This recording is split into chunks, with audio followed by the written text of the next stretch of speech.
What if you could stay a child forever? Never grow up, never grow old, never face the boring responsibilities of adult life? What if you could fly to a magical island where adventure never ends, where pirates are real, where fairies exist, and where you're always the hero of your own story? Sounds perfect, doesn't it? Like a dream come true. But here's what no one tells you about Peter Pan. Eternal childhood isn't freedom, it's a prison, because to never grow up means to never grow, to never change, to never learn, to never love. And by the end of this story, you'll realize that Peter Pan isn't the hero. He's the tragedy. He's the boy who chose to stay frozen in time while everyone around him moved forward, grew up, and became real. This is the story of the boy who wouldn't grow up. And it's more haunting than you could ever imagine. This is Peter Pan, written in 1911 by J.M. Barrie. On the surface, it's a whimsical children's adventure about flying boys and fairy dust and sword fights with pirates. But beneath that, it's a meditation on childhood, memory, loss, and the terrible price of refusing to grow up. The Darling Family and the Shadow. Our story begins in London, in the nursery of the Darling family. There are 3 children. Wendy, the eldest, who's on the edge of growing up, still playing make-believe, but starting to feel the pull of adulthood. John, the middle child, who wears glasses and pretends to be very serious and grown up. And Michael, the youngest, still completely wrapped up in imagination and play. They live an ordinary life with their parents and their nursemaid, a dog named Nana. Yes, a dog, because Mr. Darling is too cheap to hire a proper nurse. But there's something extraordinary happening in this ordinary nursery. Every night, after the children fall asleep, a boy flies in through the window. His name is Peter Pan. He comes to listen to Mrs. Darling tell bedtime stories, because in the place where he lives, there are no mothers and no stories. He's fascinated by tales of family, of love, of the ordinary human warmth he's never known. One night, Peter is careless. As he tries to escape, Nana the dog lunges and tears off his shadow. Peter has to flee without it, leaving this piece of himself behind in the nursery drawer. And shadows in this story are more than just dark shapes. They're symbols of your connection to the real world, proof that you exist, evidence that light touches you, and you cast darkness in return. When Peter returns to retrieve his shadow, he makes a noise, and Wendy wakes up. She's not frightened. She's curious, enchanted. Here is a boy who can fly, who lives without parents, who has adventures every single day. Peter tries to stick his shadow back on with soap, which doesn't work, and Wendy, practical and maternal, even at her young age, sews it back on for him. It's the first of many times Wendy will repair something Peter has broken. Peter tells her about Neverland, the island where he lives with the lost boys, children who fell out of their prams when their nannies weren't looking and were never claimed. They live wild and free, fighting pirates and swimming with mermaids. But Peter has a problem. The Lost Boys don't have a mother. They don't know any stories. And that's why he comes to the Darling nursery, to steal the stories Mrs. Darling tells. Wendy makes an offer that will change everything. If Peter needs a mother, she'll come to Neverland and be mother to all the lost boys. She'll tell them stories every night. Peter is thrilled. He teaches Wendy, John, and Michael to fly. You just think happy thoughts, and believe, and they sprinkle fairy dust from Peter's companion Tinker Bell over themselves.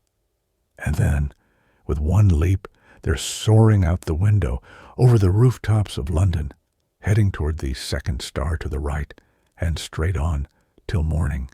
Behind them, the nursery window stays open, waiting for their return.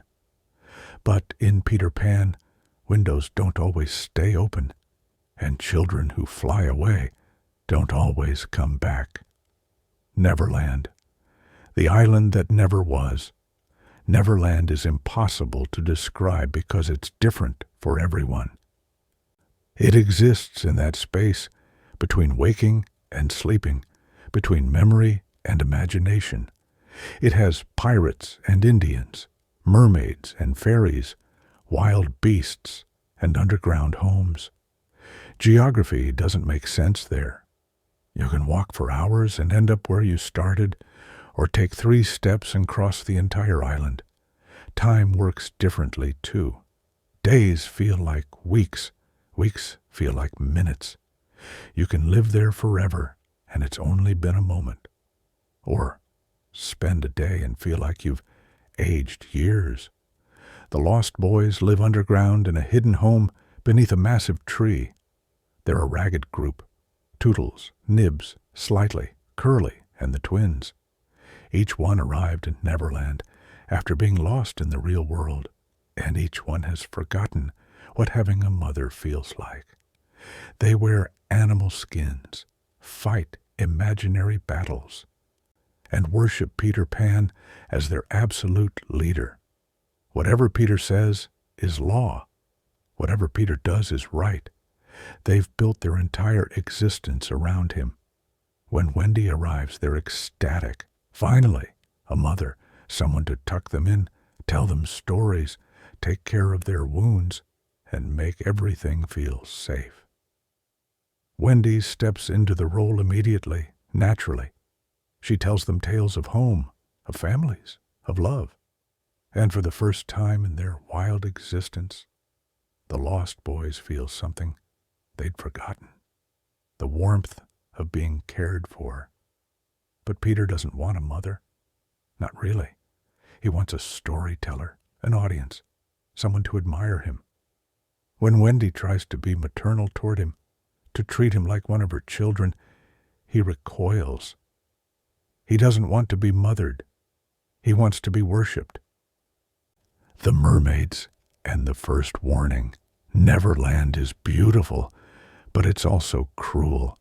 The mermaids in the lagoon are lovely to look at, but they're cold and vicious. They mock Wendy, try to drown her, treat her with casual cruelty because she's human and they're not. Peter laughs at this. He finds it amusing. He doesn't understand that Wendy's feelings are hurt, because Peter doesn't really understand feelings at all.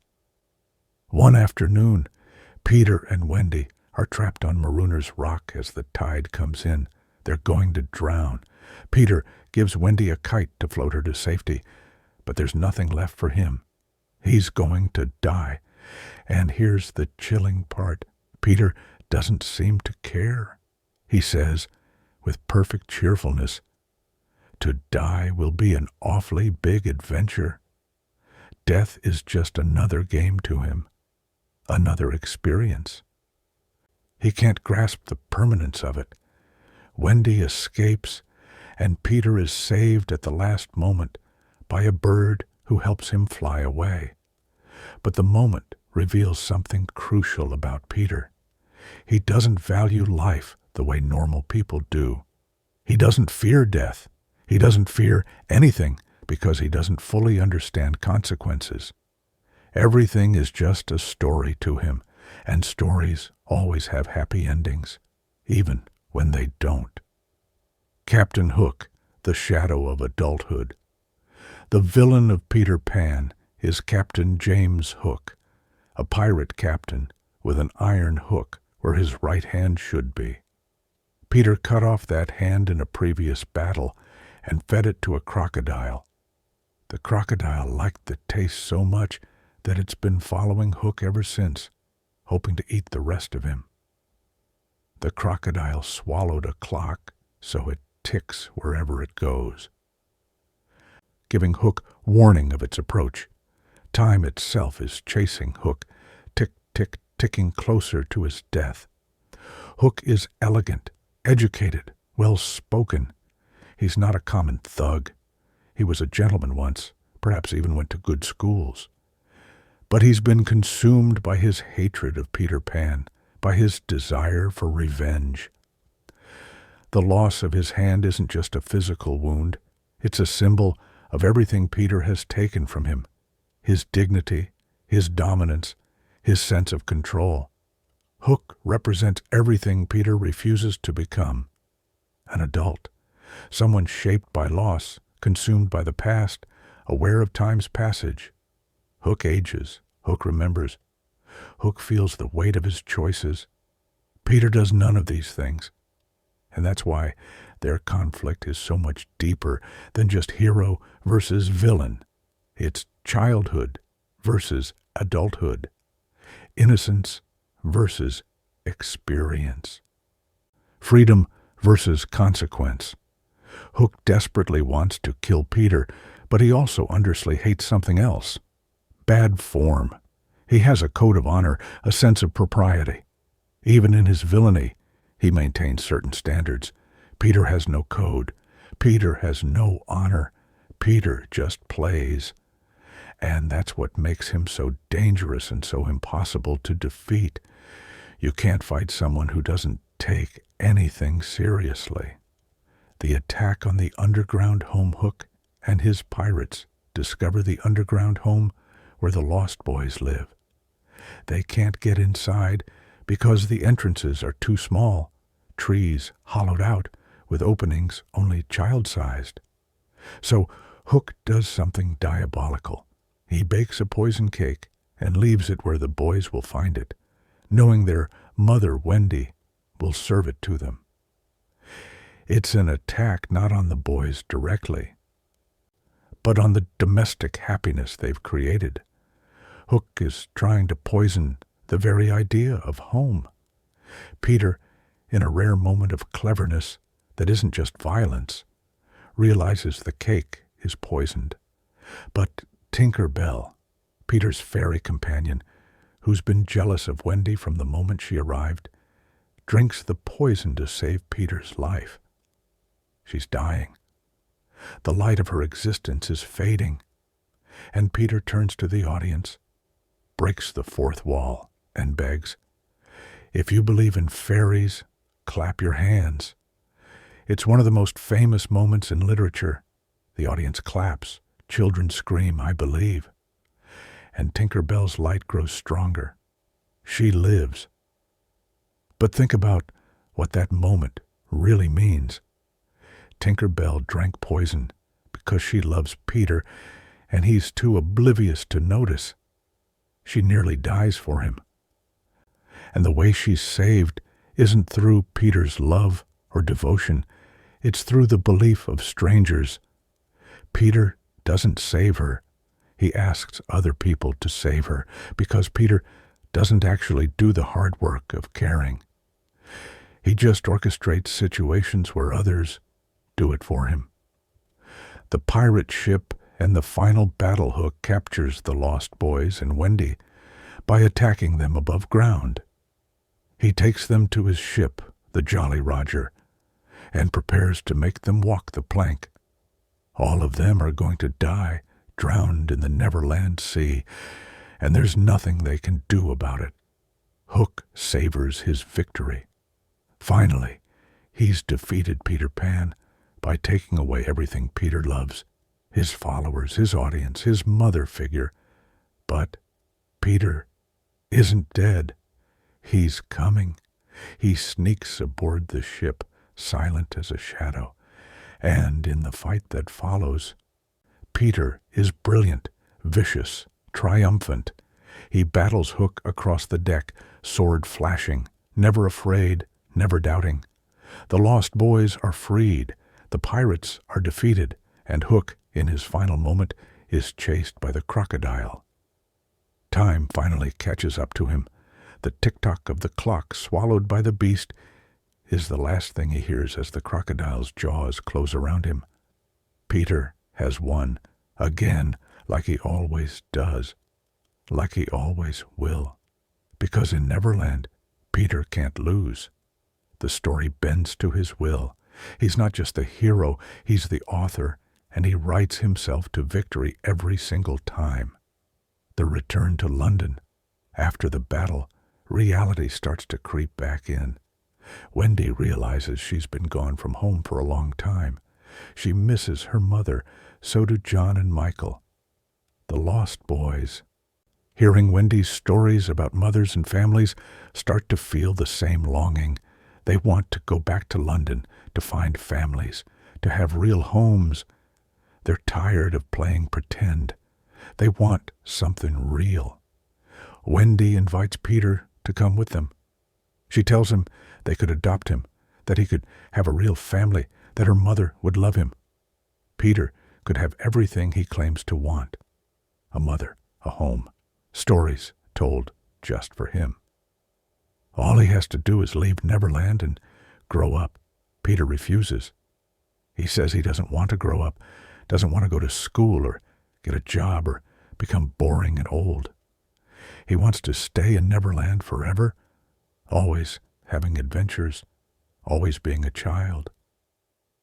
Wendy is heartbroken. She realizes that Peter isn't coming with her, that Peter will never come with her. Because Peter doesn't want a real relationship. He wants an audience, and audiences are replaceable. But Peter promises something. He says he'll come back every spring to take Wendy back to Neverland for spring cleaning. They'll see each other again. It's not goodbye forever, just goodbye for now. Wendy believes him. She wants to believe him. She has to believe him. Peter flies the children back to London, back to the nursery window that's been left open all this time. Mr. and Mrs. Darling have been devastated by their children's disappearance, leaving the window unlocked every night in hope. When Wendy, John, and Michael fly back in, their mother weeps with relief. The family is whole again. The Darlings even adopt the lost boys, giving them the families they've always dreamed of. But Peter doesn't stay. He hovers outside the window, watching the reunion, but not participating. Mrs. Darling invites him to come inside, to be part of the family, to let himself be loved. And Peter, looking at the warmth and love in that room, almost says yes, almost. But then he sees the future that would require school, rules, expectations, growing up. And he can't do it. He won't do it. So he flies away, back to Neverland, back to eternal childhood, back to being alone. The heartbreak of spring cleanings. The first spring, Peter returns as promised. Wendy is thrilled. She's been counting the days, waiting, hoping. They fly back to Neverland together, and for a brief time, everything is like it was. Adventures, stories, the magic of being children together. But when spring ends, Wendy returns to London, and Peter flies away again. The next spring, Peter forgets to come. Wendy waits by the window, watching the sky, but he never appears. When he finally shows up a year later, he doesn't even realize he's late. Time means nothing to him. A year to Wendy was a moment to Peter. He tells her about his adventures with casual excitement, not understanding that Wendy has spent a year feeling abandoned, forgotten, replaced. This pattern continues. Peter comes less and less often. Sometimes he forgets entirely. Sometimes he arrives and doesn't recognize Wendy at first, like she's just another person in a long series of temporary companions. Wendy grows older. She becomes a teenager, then a young woman. Peter stays exactly the same. Young, unchanged, eternal. The final time Peter visits, Wendy is grown. She's married. She has a daughter of her own named Jane. When Peter arrives at the nursery window, expecting to find Wendy waiting for him, he's confused by the adult woman standing there. This isn't his Wendy. His Wendy was a child. Where did she go? Wendy tries to explain that she grew up, that everyone grows up, that it's natural and inevitable and nothing to be afraid of. But Peter is devastated. He feels betrayed, like Wendy made a promise and broke it. He doesn't understand that growing up isn't a choice. It's a process. You can't stay a child forever, except Peter can, and he has. And that's his tragedy. The cycle continues. Jane, Wendy's daughter, wakes up and sees Peter at the window. She's enchanted, just like her mother was. Peter, seeing a child who believes in him, perks up immediately. Here's a new Wendy. Here's someone else to admire him, to need him, to tell him stories. He asks Jane to come to Neverland to be a mother to the lost boys. And Jane, excited by the adventure, agrees. They fly away together, leaving Wendy watching from the ground. She's too old to fly now, too old to believe the way you need to believe. She can only watch as her daughter disappears into the same story she once lived. And Wendy realizes with quiet heartbreak that this is Peter's existence, an endless cycle of children who love him, grow up, and are replaced by their own children. Peter never changes. He just finds new audiences. Barrie ends the story with a haunting line, and thus it will go on so long as children are gay and innocent and heartless. That word, heartless, is deliberate. Children aren't heartless because they're cruel. They're heartless because they don't fully understand love, loss, consequence. They live in the moment. They move on. They forget. Just like Peter. The tragedy of Peter Pan. We're taught to think of Peter Pan as the hero, the boy who escaped the boring prison of adulthood and lives in eternal freedom. But Barrie wants us to see the truth. Peter isn't free. He's trapped. Trapped in a single moment of time, unable to move forward, unable to grow, unable to form real connections, because real connections require change and vulnerability and the passage of time. Peter doesn't remember his own mother. He flew back to his nursery window once, years ago, and found it barred shut. His mother had another child. She'd forgotten him, or moved on, or simply couldn't wait forever. And rather than grieve, rather than process that loss, Peter decided never to care again. He decided to stay in Neverland, where nothing is permanent and nothing matters, and no one can hurt him by leaving because he leaves first. That's why Peter keeps bringing children to Neverland, not because he's generous or kind, but because he's desperately lonely. He needs an audience. He needs people to admire him, to need him, to tell him he's wonderful. But the moment those people start to expect something from him, the moment they want real emotional connection, Peter disappears. He can't handle intimacy. He can't handle being known, because being known means being vulnerable. And Peter decided long ago that vulnerability is the enemy. The Lost Boys worship him, but Peter doesn't actually care about them as individuals. When one of the boys suggests that Peter might care about them, Peter forgets the boy's name immediately. He literally can't remember the children he lives with because they're not people to him. They're props in his never-ending adventure story. Tinker Bell loves him to the point of death, and Peter barely notices. Wendy loves him, sacrifices her childhood for him, and Peter replaces her the moment she grows up. Hooked devotes his entire existence to destroying Peter, and Peter treats their conflict like a game. Everyone around Peter feels deeply, loves deeply, suffers deeply. Peter feels nothing. He's not incapable of emotion. He's chosen to avoid it, because emotion means connection, and connection means loss. And Peter has decided to lose nothing by having nothing real. The meaning of growing up. What does it mean to grow up? Barrie shows us that it's not about age or responsibility or losing your imagination. Growing up is about accepting change. It's about letting experiences shape you. It's about allowing yourself to be vulnerable, to love people, knowing they might leave, to form connections, knowing they might hurt. Wendy grows up, and it's portrayed as bittersweet, but ultimately right. She becomes a mother. She loves her husband. She tells her daughter stories.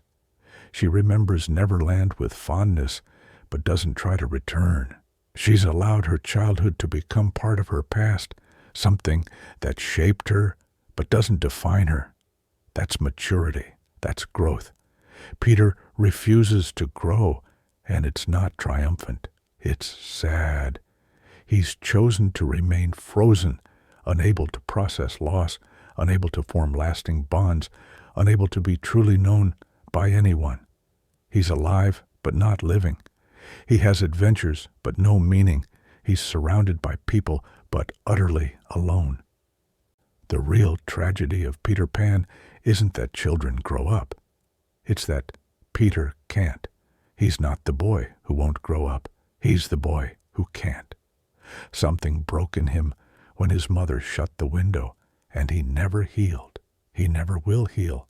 He's chosen to live in an eternal present where nothing matters enough to hurt him, which means nothing matters at all. The shadow as metaphor.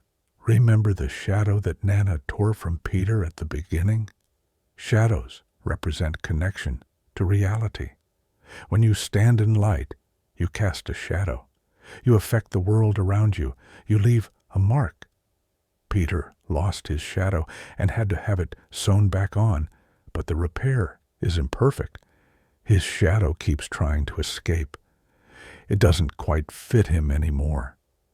That's because Peter is disconnected from reality. He's not fully part of the world. He's a ghost haunting the border between childhood and adulthood, between imagination and truth, between life and story.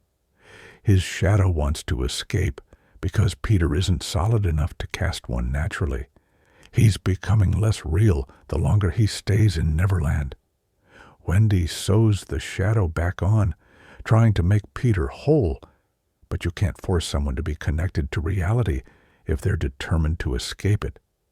The shadow stays attached through her effort, not his own. And when Wendy grows up and leaves, there's no one to keep repairing Peter's connection to the real world. He's drifting further and further away, becoming more legend than boy. The window that closes windows in Peter Pan are crucial symbols. Open windows mean possibility, return, love that waits. Closed windows mean rejection, abandonment, the end of childhood. Peter's mother closed the window on him, and he never recovered. The darlings leave their window open, and their children return. But here's the subtle horror Barrie weaves into the story. Eventually, all windows close. Wendy grows up, and her window isn't for Peter anymore. It's for her daughter. Then Jane will grow up, and her daughter will take her place.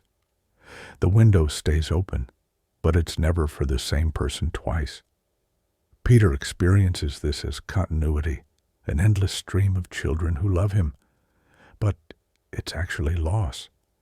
Everyone he connects with leaves. Everyone grows up. Everyone moves on. The window is always open, but never for him specifically. He's always starting over. What Peter doesn't understand is that the people who truly love him would close the window if he'd just come inside. Mrs. Darling would adopt him. Wendy would keep him in her life, but that would require permanence. That would require choosing one place, one family, one set of connections. Peter can't do that. He'd rather have infinite open windows that lead nowhere than one closed window that means home. The cruelty of innocence. Barrie describes children as gay and innocent and heartless. That last word is the key to understanding Peter Pan. Children aren't intentionally cruel, but they lack the experience to understand how their actions affect others. They forget promises. They move on from friendships without realizing the other person is hurt. They say brutal truths without understanding the damage. They're innocent, but innocence can be devastating. Peter embodies this completely. He doesn't mean to hurt Wendy by forgetting her. He doesn't mean to neglect the lost boys. He doesn't mean to treat Tinker Bell's love as disposable. He's not malicious. He's just incapable of understanding that other people's feelings continue even when he's not there to witness them. Out of sight, out of mind, that's the cruelty of innocence. Adults understand object permanence, emotional permanence. You know that your loved ones exist and have feelings even when you're not with them. You know that your actions have consequences that ripple forward in time. Peter doesn't grasp this. When he leaves Wendy, he doesn't think about her sitting by the window waiting. When he forgets to visit, he doesn't realize she spent a year feeling abandoned. Other people's interior lives are invisible to him. He can only see what's directly in front of him in the present moment. This is why children can be so cruel without meaning to be. It's not evil. It's egocentrism, the inability to fully imagine that other people are as real and complex as yourself. And Peter, frozen in eternal childhood, never develops past that stage. He never learns empathy. He never learns consequence. He's innocent forever, which means he's heartless forever. Neverland is purgatory. What if Neverland isn't paradise? What if it's purgatory, a place where lost souls go, not to be happy, but to be trapped in an eternal cycle of forgetting and returning? The lost boys are children who were never claimed. They fell out of prams, were forgotten, abandoned. And instead of being found, they ended up in Neverland, worshiping a boy who doesn't really love them, fighting battles that don't mean anything, living adventures that never end because they never progress. Peter is their leader, but he's also their jailer. He keeps them in Neverland by making growing up seem boring and terrible. He paints the adult world as a prison while keeping them in a place where they can never develop, never change, never become full human beings. They think they're free, but they're more trapped than any adult. At least adults can change, learn, grow. The lost boys are frozen, playing the same games forever, never moving forward. And every time a lost boy starts to remember his mother, starts to want something more, Peter either convinces them to stay or lets them leave and replaces them with someone new. The cast changes, but the play remains the same. Neverland doesn't evolve. It can't. It's a place outside of time, which means it's a place without growth. And a place without growth is a place without life. The poison of nostalgia. Peter Pan has become shorthand for refusing to grow up, for clinging to childhood, for nostalgia. We romanticize Peter, turn him into a symbol of imagination and freedom. We tell our children to believe in magic, to never lose their sense of wonder. And those are beautiful sentiments. But Barrie's actual story is a warning, not an inspiration. Nostalgia is a poison when it prevents you from living in the present. Clinging to childhood is a prison when it stops you from becoming who you're meant to be. Peter isn't free because he refuses to grow up. He's trapped. He can't form real relationships, can't process complex emotions, can't learn from his experiences. He's doomed to repeat the same patterns forever, always looking for the next child to worship him, always running from anything that asks him to be vulnerable or real. The modern obsession with Peter Pan, with staying young, with adulting is hard culture, misunderstands the story. Barrie isn't saying childhood is better. He's saying that refusing to leave childhood is a tragedy. Growth is painful. Change is scary. Responsibility is hard. But these things make us human. They give our lives meaning, depth, richness. A life without growth is just existence. It's not actually living. The final image. The story ends with Jane flying off to Neverland with Peter and Wendy watching from the ground. She's not sad, exactly.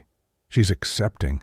She knows her daughter will have adventures, will fall in love with Peter's world, will eventually grow up and watch her own daughter fly away. The cycle continues forever. But imagine what that means for Peter.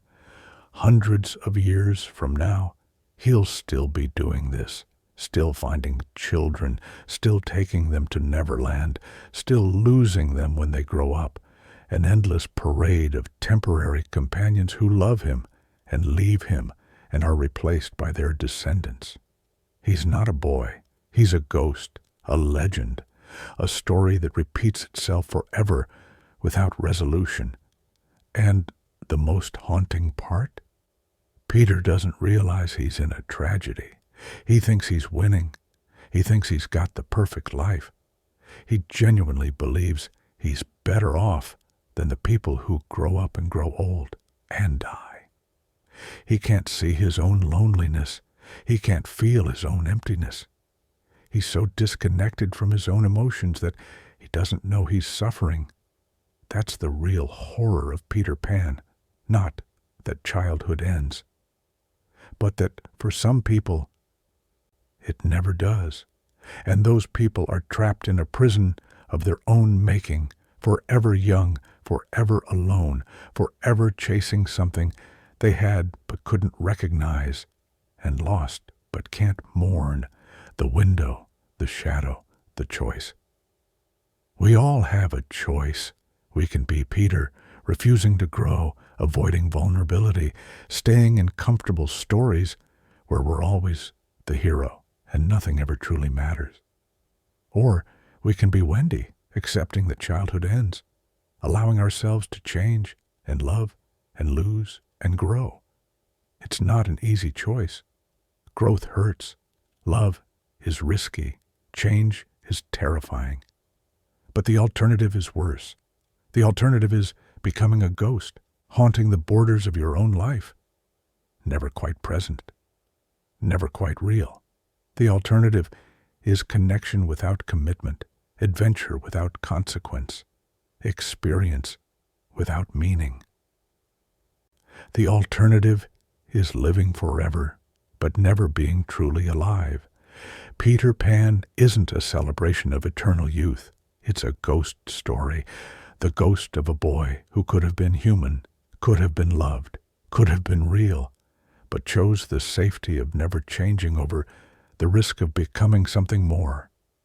And now he's trapped forever, flying through windows that close behind him, chasing children who grow up and leave, alone in a paradise that's really a prison.